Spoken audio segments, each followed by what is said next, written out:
بسم الله الرحمن الرحيم. الحمد لله رب العالمين، والصلاة والسلام على أشرف الأنبياء والمرسلين، نبينا محمد وعلى آله وصحبه أجمعين. أما بعد، فنتابع دروسنا إن شاء الله تعالى في دراسة المذهب الإمام الشافعي رحمه الله تعالى، بذلك اعتمادا على هذا المختصر، وهو مختصر أبي شجاع المعروف والمشهور بمختصر أبي شجاع، أو الغاية والتقريب للقاضي أبي شجاع أحمد بن الحسين بن أحمد العباداني الأصفهاني الشافعي رحمه الله تعالى. Donc on poursuit, ikhwa, Inch'Allah ta'ala, notre étude du madhab de l'imam al-Shafi'i rahimahullah ta'ala. Et comme on a dit, pour l'instant c'est juste un petit aperçu global du madhab, walhamdulillah, en se basant sur le mukhtasar du juge Abu Shuja' Ahmed ibn al-Hussein ibn Ahmed al-Abbadani al-Asfahani al-Shafi'i rahimahullah ta'ala.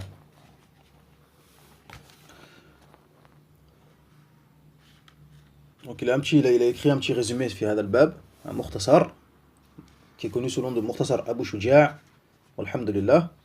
فهو مختصر جيد مفيد.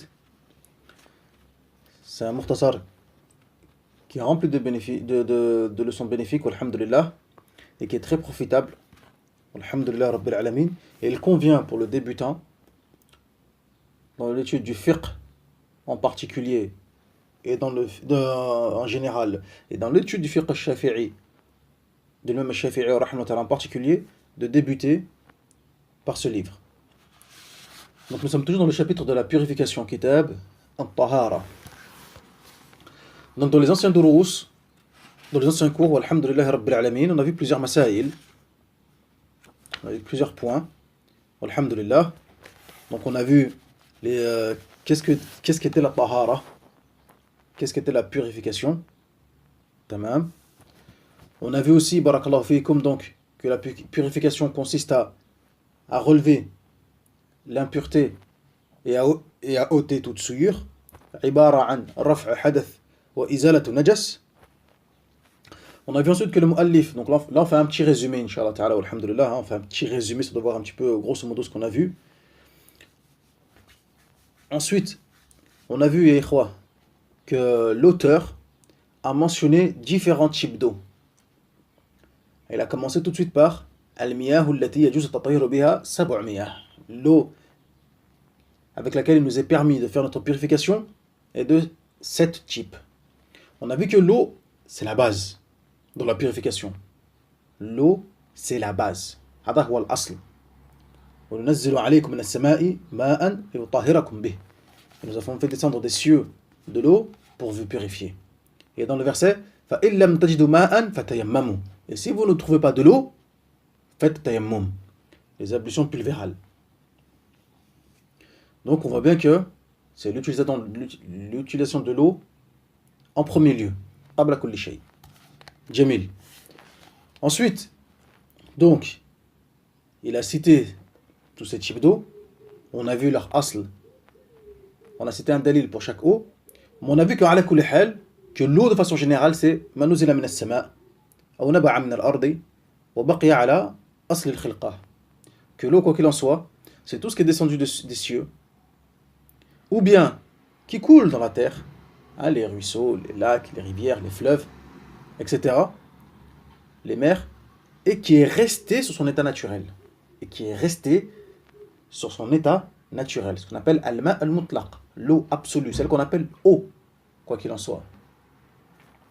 هذا هو. On a vu que la purification, la purification, barakallahu fikum, elle avait 4 objectifs, ou 4 buts. Al-wudu, les ablutions, al-ghusl, le grand lavage, al-tayammum, les ablutions pulvérales, wal-istinja, la purification après avoir fait ses besoins. Ensuite, elle avait quatre moyens. Donc ces buts, ils ont quatre moyens. L'eau, al-miyah, wasa'ilu arba'a. Al-miyah, at-turab, la terre, ad-dibar, le tannage, al-hajar, les pierres. Et on a vu qu'il y avait aussi des outils pour ces moyens. Wasa'ilul wasa'il. Al-awani, les récipients, wal-istihala, et la transformation. Jamil. Donc on a vu, ikhwata aussi, barakallahu fikum, que l'eau était de quatre catégories. Celle qui est pure et qui est purifiée, communément appelée comme étant tahour, et qui est l'eau al-mutlaq, l'eau absolue, tamam, c'est-à-dire l'eau avec laquelle qui est nommée par son nom, eau, et non pas par un autre nom, tamam, et non pas par un autre mot, ma za'faran, ou ma je ne sais quoi, etc. Ma shay, ma qahwa, la, ma faqat, bila qaid, sans aucune restriction particulière, sans aucun lien particulier. Ensuite, on a vu celle qui était pure et qui purifie, mais dont son utilisation était détestable. Et on avait vu que c'était le ma al-mushammas. Et on avait vu qu'ici qu'il n'y avait pas de dalil en soi à ce sujet-là. Même concernant l'imam Shafi'i, rahimahullah ta'ala, il y a un hadith d'Ibn Umar qui rapporte de Umar qui rapporte du prophète sallallahu alayhi wa sallam, mais ce hadith il est faible. Seulement, lui, l'imam Shafi'i, rahimahullah ta'ala, il détestait cela du point de vue de la santé. Faqat, tibban, du point de vue de la santé. Donc si c'est prouvé, tibban, que cela peut amener des maladies sur la peau, la lèpre, etc., du fait d'utiliser de l'eau chaude, et en plus de ça, ils ont les fuqaha shafi'iyya, ils ont mis certaines conditions, c'est que cette eau soit chauffée par le soleil, en particulier, et qu'en plus ce soit dans des récipients en métaux, excepté l'or et l'argent, même dans un pays chaud, la personne est de peau en particulier, de peau blanche surtout, etc. Donc ils ont mis certaines conditions, etc. Barakallahu fikum, qui montrent que, bah voilà, si la personne, il y a tous ces éléments-là réunis, et ben ça peut lui causer un tort. Mais bon, il n'a pas dit c'est muharram, makruh. On verra à la kulli hal, aqwal al-fuqaha al-shafi'iyya, etc. Fima ba'd, Inch'Allah ta'ala, dans notre prochaine lecture du matin. Mais pour l'instant, on se contente de ce que nous cite Abu Shuja' et d'expliquer ce que nous dit Abu Shuja'. Walhamdulillah. Ensuite, l'eau qui est pure, certes, mais elle ne purifie pas. C'est soit l'eau qui est ce qu'on appelle l'eau al-musta'mal, qui a déjà été utilisée pour faire les ablutions, ou pour faire un ghusl, ou bien l'eau qui a été modifiée, dont son état naturel a été altéré par quelque chose de pur. Tamam. Jamil. Et enfin, le ma' al-najis. Et enfin, l'eau qui est souillée. En raison de quoi donc? En raison d'une impureté qui serait infiltrée dans l'eau. Pas de souci. Donc, on a vu ensuite la différence entre l'eau, la grande quantité et la petite quantité, car l'imam le Qadi Abu Shuja' rahimahullah ta'ala mentionne la différence entre al-qalil ou al-kathir en faisant référence au hadith de Qullatayn, hadith à Abdullah ibn Umar, le hadith des deux jarres. Ensuite, nous avions vu le tannage. On avait vu que chez les Shafi'iyya, toutes les peaux des bêtes mortes, wajlud al-maytati, tathur bid-dibar, elles se purifient par le tannage. Toute bête, celle qu'on peut manger ou celle qu'on ne peut pas manger, peu importe, toute bête, toute peau d'une quelconque bête peut être purifiée par le tannage, par le procédé du tannage, ad-dibar, excepté illa jald al-kalbi wal khinzir, excepté la peau du chien et du khinzir, car عند الشافعية leur impureté, à savoir al-kalb wal khinzir, est affirmée en étant vivant, alors que dire après la mort. Après la mort, min babin aoula. Si cette impureté, cette souillure ne peut être ôtée de leur vivant, alors que dire après la mort? Que dire après la mort? Ensuite, il restait le mas'ala. il restait 2 points sur ce chapitre. Le premier point, qu'est-ce qu'il dit? وَعَظْمُ الْمَيْتَةِ وَشَعْرُهَا نَجِسٌ. وَعَظْمُ الْمَيْتَةِ وَشَعْرُهَا نَجِسٌ.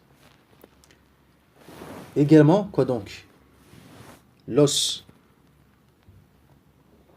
de la bête morte et ses cheveux sont impurs. لماذا أيها الشافعية؟ لأنه جزء متصل بالحيوان. لأنه جزء متصل بالحيوان. Parce que quoi donc? Parce que c'est une partie, c'est un élément qui fait partie de l'animal. Qui fait partie d'un animal. Donc, et tout ce qui est élément composant de l'animal, et quoi donc? Est considéré comme mayyita. Est considéré donc comme étant une bête morte, mayyita. Et par conséquent, najisa.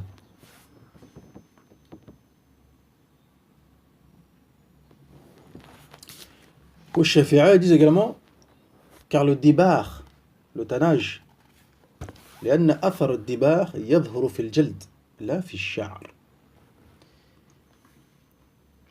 Ils disent quoi donc? Ils disent que parce que le tannage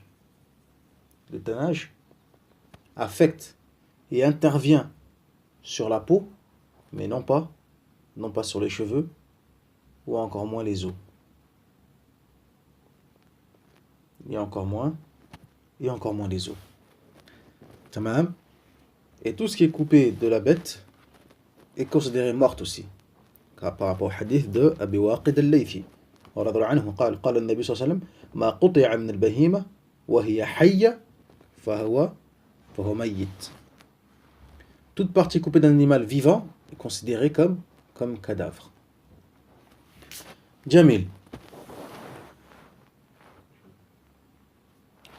إلا الآدمي, excepté l'être humain. إلا الآدمي. Donc, ce qu'on a vu précédemment, quoi qu'il en soit, comme on l'a dit, on se contente du maître d'Abu Shuja' et de ce que nous dit Al-Qadi Abu Shuja' en expliquant les propos d'Abu Shuja' brièvement. Mais à la kulli hal, on verra tout ça de façon développée, comme on a dit, في الدروس السابق, في الدروس القادمة, Inch'Allah ta'ala, dans les prochains cours, ce sera beaucoup plus développé, tafsil, sharh, munaqashat, hiwar, etc. Inch'Allah ta'ala. Là, on se contente vraiment que du matn. Walhamdulillah. Illa al-adami. Excepté l'être humain. Excepté l'être humain. L'être humain, ya ikhwan, que ce soit, barakallahu fikum, que ce soit ses cheveux, que ce soit ses os, n'importe quelle partie de son corps, l'être humain reste pur. À ce sujet, il y a un hadith d'Ibn Abbas radhiyallahu anhuma qui dit أن العباس أتى. هذا الحديث حديث أنس عند مسلم أن العباس رضي الله عنه أتى بشعر النبي صلى الله عليه وسلم ففرقه بين الناس. Al-Abbas, il est venu avec des cheveux du prophète sallallahu alayhi wa sallam, ففرقه بين الناس. Et il a distribué auprès des gens. Donc les cheveux, ce ne sont pas des impuretés. Et il a été prouvé, sahha, authentifié de l'imam al-Shafi'i, rahimahullah ta'ala, qu'il mentionne le fait que les cheveux de l'être humain ne sont pas impurs.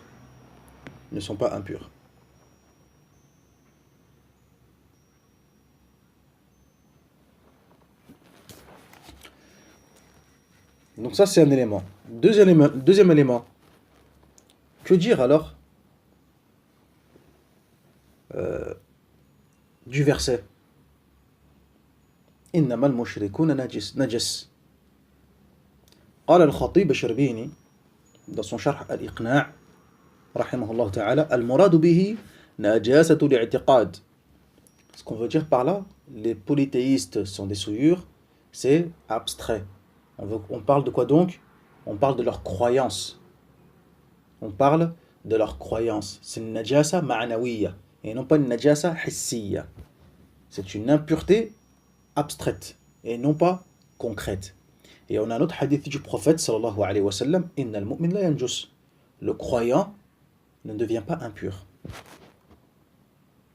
Le croyant ne devient pas impur.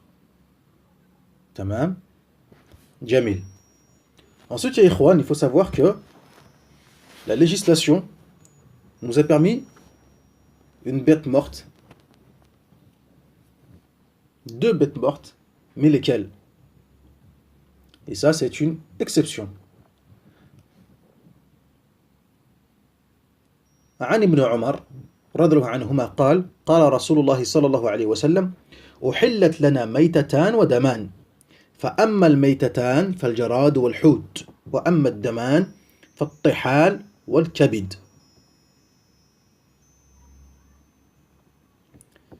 On nous a permis la consommation de 2 bêtes mortes et de 2 sangs. Quant aux 2 bêtes mortes, ce sont les sauterelles et le poisson. Et les 2 sangs sont le foie et la rate. Car on sait très bien que la consommation de bêtes mortes est interdite et que la consommation de sang est interdite. Mais exception faite ici. Exception faite ici. Les sauterelles et les poissons, comme dans le hadith de Abu Huraira, lorsque le professeur m'a interrogé par rapport à l'eau de la mer, طهور ماؤه حل ميتته. Son eau est pure et ses morts qu'elle contient également sont purs. On peut les consommer. Donc les poissons et les sauterelles et 2 sangs qui sont le foie et la rate. Qui sont le foie et la rate. طيب. Donc en résumé, que disons-nous? En résumé, la bête morte, sa peau peut être, toute peau de bête morte peut être purifiée par le tannage. Toute peau, quoi qu'il en soit, excepté le cochon et le chien, al-kalb ou al-khinzir. Les cheveux de la bête morte, c'est les poils de la bête morte, ainsi que ses os, prennent le même jugement, à savoir qu'ils sont najis, qu'ils sont impurs. Tamam. Jamil. Ensuite, barakallahu fikum, exception faite pour l'être humain. L'être humain, toute partie de son corps reste pure. Comme dans le hadith du prophète sallallahu alayhi wa sallam, innamal mu'minu la yanjis. Le croyant ne devient pas impur. Est-ce que cela est spécifique uniquement aux croyants? Non. Non. وَلَقَدْ كَرَّمْنَا بَنِي آدَمَ. وَلَقَدْ كَرَّمْنَا بَنِي آدَمَ. On a certes anobli l'enfant d'Adam. L'enfant d'Adam est noble. لَقَدْ كَرَّمْنَا بَنِي آدَمَ. والتكريم وقضية التكريم كما قال الإمام الخطيب الشربيني أن لا يحكم بنجاسته بالموت وسواء المسلم وغيره. Et ça fait partie du fait qu'il soit noble, at-takrim. Quoi donc? Le fait, barakallahu fikum, qu'il ne soit pas impur. Également après la mort, aussi bien le musulman que le non-musulman. Et le verset qu'on a vu, innamal mushrikuna najas, on a dit quoi donc? C'était une impureté abstraite, à cause de leurs croyances, etc. Mais non pas une impureté ou une souillure concrète. Tamam. Et il nous a été licite 2 bêtes mortes et 2 sangs, les sauterelles et le poisson, et le foie et la rate. ونكتفي بهذا المقدار إن شاء الله تعالى والحمد لله رب العالمين وصل اللهم على نبينا محمد وعلى آله وصحبه أجمعين سبحانك اللهم وبحمدك أشهد أن لا إله إلا أنت أستغفرك وأتوب إليك والحمد لله رب العالمين. Et Inch'Allah Ta'ala في الدرس القادم dans le prochain cours بإذن الله عز وجل on va passer au récipient, ce qui nous est permis d'utiliser comme récipient, ce qui nous est interdit Inch'Allah Ta'ala. والحمد لله رب العالمين.